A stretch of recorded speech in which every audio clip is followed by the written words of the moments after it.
Welcome back, dear viewers, and you are still watching Cairo Local Time. And in this segment of our program, we will talk about small and medium enterprises, their contribution to the national economy, with a special focus to small and medium-sized projects that were carried out in Upper Egypt in the past 7 years. As a total of 4,446 projects were implemented in Upper Egypt in 7 years at 296 billion Egyptian pounds. And to shed more light on this issue, I joined today by Engineer Ahmed Osman. He is an economic expert. Good afternoon, sir. Good afternoon. So, as I've just mentioned, that small and medium enterprises has great contribution to the national economy. So, first, can you elaborate on this? Yes, well, small and medium enterprises contribute to 90% of the Egyptian economy. They are the main driver of job creation. Yes. And they are also the main driver of poverty elevation. So I've witnessed in the last 7 years a huge focus from the Egyptian government on moving forward and booming and boosting the SME sector in Egypt. We've seen a lot of initiatives working on the small and medium enterprises. For example, the Central Bank of Egypt contributed 200 billion Egyptian pounds to support the small and medium and micro enterprises. We're seeing a lot of favorable environment supporting women to start small businesses and micro businesses.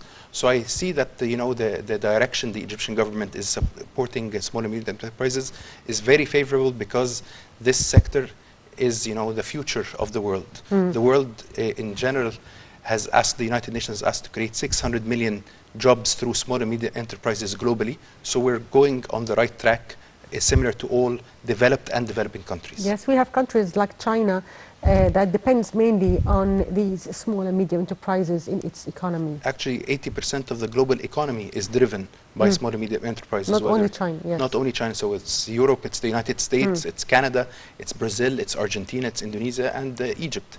In Egypt, what happened in the last, before President Sisi became in charge of the country, was that we were, saying SMEs, but not really giving incentives and giving the correct environment for small and medium enterprises to flourish.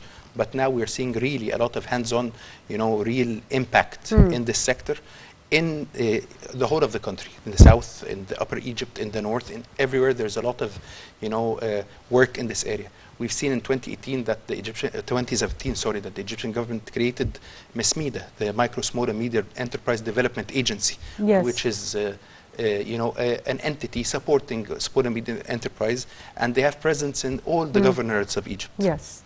So if we talk about the kind of support offered by the government to these kinds of projects and to people working in this field, so tell me more about this support. So what support we're seeing is in two angles mainly: what we call financial services, loans, etc., facilities, and we're seeing also a lot of work on the non-financial side. The non-financial side, which is what they call business development services. So how to support the business market itself, how to support the business to export, how to support the business to create a brand, how to support the business to have technical know-how in certain fields. And we're seeing a lot of work happening through different international funds coming through the Ministry of International Cooperation, which is playing a very good role in this area to really support micro and small enterprises. And if you look at Egypt historically, we are a country that, we used to all work for ourselves, okay? So it's nothing new that now, instead of, getting our young generation to, graduate and look for a job in a company or look for a job in the government, that they really have the skills they require to start their own small business. So, sir, if we talk about Upper Egypt in specifically, we have 4,446 projects implemented in Upper Egypt in 7 years at 296 billion Egyptian pounds. So can these figures represent a clear evidence that the government is paying great attention to Upper Egypt and it is no more a marginalized area, and that these projects are not centralized only in the capital? I totally agree that the government has worked very hard to let's say, work on the outside of Cairo. Okay, yes. We had a major, especially women in rural areas. Absolutely, and we had a major issue that people that wanted jobs had to migrate to Cairo okay, had to come here. And this created all sorts of problems to the capital. We saw informal settlements. We saw a lot of, you know, unwanted real things. Yes. But when we look at now what the government has done through mass media and through the numbers you have rightly mentioned, that basically they're creating the jobs and creating, you know, opportunities within where you live, okay? So you don't need to travel to the capital, travel to Alexandria to find a job. Now you have different initiatives in the government. The Egyptian government is now, at least 8 to 9 ministries are supporting small and medium enterprise, whether it's the Ministry of Planning and Economic Development, the Ministry of Investment, or you know, the Higher Authority for Investment, General Authority for Investment. Also, we can see Ministry of Trade and Industry, MESMIDA. We see Ministry of Local Development. They have a project called Mashrouai, which supports SMEs. So I think the focus that we have to keep people where they live and work is really important for the whole country, because it creates equal opportunities for everyone. It distributes wealth all around the country. And our Upper Egypt also has a lot of natural resources which need to be really utilized. You know, we have lots of minerals. We have lots of smart people also in the south, and also it helps women. You know, women cannot travel to work, so now the rural communities, as you mentioned, you can really have equal opportunities for women to create their own businesses, which are very, very well needed in the economy. Yes. So also each governorate needs a specific type of projects to be implemented due to its population, agriculture, industries. So how can we integrate between projects needed to be implemented in each governorate and the main development plan and Egypt's development plan and sustainable development plan 2030? I think Vision Egypt 2030 clearly states that Egypt is a multi-sectorial economy. We have an agricultural economy. We have an industrial base. We have a very strong, you know, government spending on infrastructure and housing currently. We have a lot of work on technology. So these elements combined with the geographical disbursement of the population, it works well that you know, we have different governments which have a competitive edge. So when we look at a government like Dumyat, for example, Damayat, they are very well known for furniture manufacturing and exporting of furniture. Now they are exporting. They have the furniture city. Exactly. So this is one thing which we can do on a localized example, which will work well on exporting from a certain city. We have other agricultural governorates in the Delta which have are exporting now agriculture products to Europe, for example. So I think the local, the zooming in and analyzing a map of Egypt on each governorate's competitive advantage is very, very important. Yes. The other thing also is what we're seeing in, you know, the development of the education in Egypt. Education now in Egypt is developing, and it's being enhanced all the time through the Ministry of Education, and this also is helping people learn skills on how to run a business. When 20 years ago you used to ask, how can I manage a business? You used to have to go to a library, read a book. Now the government is working on having available online tools to teach people, online videos, online content, which helps a lot in people really wanting to start. But the whole, you know, when you start a business, it's all about the business owner. He has to really be serious about what he does. He has to be studying the market he's in, his governorate, his city very, very well. And the government is a facilitator. But at the end, the success of a business falls down to the business owner and not the government. The government helps you, but you have to do your own thing. So if we talk about how can such small and medium enterprises attract more investments to Upper Egypt, governorates, and the role of the private sector in supporting these projects? I think what MESMIDA has done in the last 2 to 3 years in creating what we call small SME industrial zones is very helpful. We are seeing a lot of industrial zones in the Delta area, in Upper Egypt, in Beni Suef. We're seeing a very good infrastructure for industrial facilities in the food sector, for example. So I think once the government has the infrastructure in place, has the correct legislation, we have a new SME law issued a year ago.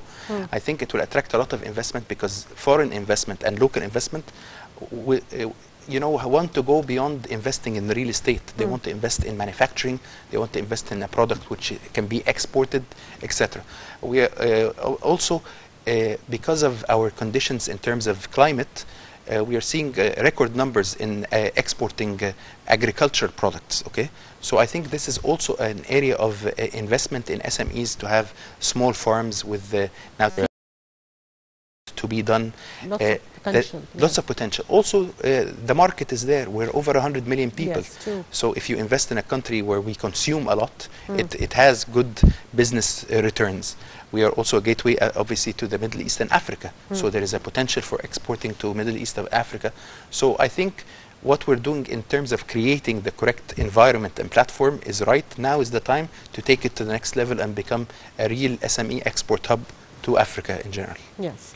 So, sir, Egypt is keen on implementing also national mega projects in various fields as energy, transportation, water resources, electricity, housing, and others. What is the leading sector that could drive development in others and need more input projects to be implemented? And also, if we talk about these national mega projects and its impact on Upper Egypt and also Decent Life Initiative, many initiatives actually. I think what is very, very important is we have two sectors which are really main drivers of the economy in the last few years. They are the infrastructure and housing sector, and we're seeing a lot of new mega cities, the new capital, New Alamein, New Mansoura, New Ismailia, New Aswan. These are very, very important because we were living only on 4 to 5% of our land. Now we have to really expand our footprint as a country for different reasons, whether economic or strategic reasons. The next thing is also these drivers. We have seen that, for example, tourism is quickly impacted by political issues such as terrorism, etc. We're seeing a lot of tourism hit due to COVID-19, for example. So these other sectors such as housing, infrastructure, agriculture are really sustainable. They are things which produce, they create jobs very quickly, they don't get hit and impacted by other geopolitical reasons. So I think in terms of creating the right infrastructure for these projects and their impact on, new cities, you will need new shops, you need new facilities, you will have infrastructure for, we have the initiative for 1 million faddans, 1 million hectares. Yes, reclamation. Okay, the fisheries, as you mentioned. So there is a lot of opportunities for the youth of Egypt to find the correct path to have their own small business. But as I said earlier, you really need to be serious about it. So, sir, also the importance of such mega projects and the mechanisms and timing of its implementation and its positive impact on ordinary citizens. Tell us more about this. I think what we're seeing in the last 6 to 7 years is unprecedented. We haven't seen development in the country over the last 100 years, which is, you would have dreamt of having, for example, Republic. Yes, absolutely. Infrastructure, transportation. We're seeing the monorail. We're seeing the bridges, the roads, the new trains. These were things which also the new administrative capital. We have the cultural city. Exactly. So these things were accelerated. In all aspects. Yes, they were accelerated. They were done very, very quickly, and we're seeing the positive impacts of them now. That you're commuting within a capital city like Cairo, which is highly congested, in quicker, shorter journey times. This will affect positively trade. It will affect transportation of goods, investments to come in. Now people have the choice of where to live in the future with all the new cities that are happening. We are seeing new industrial zones created very quickly, and these will also create jobs and job opportunities all around the country. So I think what has happened in the last 6 to 7 years is just like a dream. Okay, no one would have imagined that this would have happened that quickly. When the president asked for the Suez Canal to be done in a year, it was done in a year, and everyone said, no way, that's impossible. It happened. So everything can happen, and we are proving to a lot of, we can see the numbers. The GDP of Egypt is the only positive growth in the Middle East last year. We have 5% growth. True, despite the pandemic. Despite the pandemic. We are also seeing a lot of positive, numbers in terms of our exports, lowering our imports, our gas production. So there's a lot of things happening at the same time, which are really, really positive. And it affects the livelihoods of everyone. You can see the education system being improved. We're seeing that the Thanawiya Amma high school scores have gone down this year, which is for the first time. because now it's not about passing an exam, it's about understanding to pass an exam. So a lot of things are changing positively, and I think this effect will be very, very obvious once the pandemic is over, with all the positive figures we are seeing. We hope so. We hope so. Yes. Finally, I'd like to thank you, Engineer Ahmed Uthman, economic expert. Thank you for being with us today. Thank you very much. And dear viewers, by that we come to the end of today's edition of Cairo Local Time. Thank you for watching.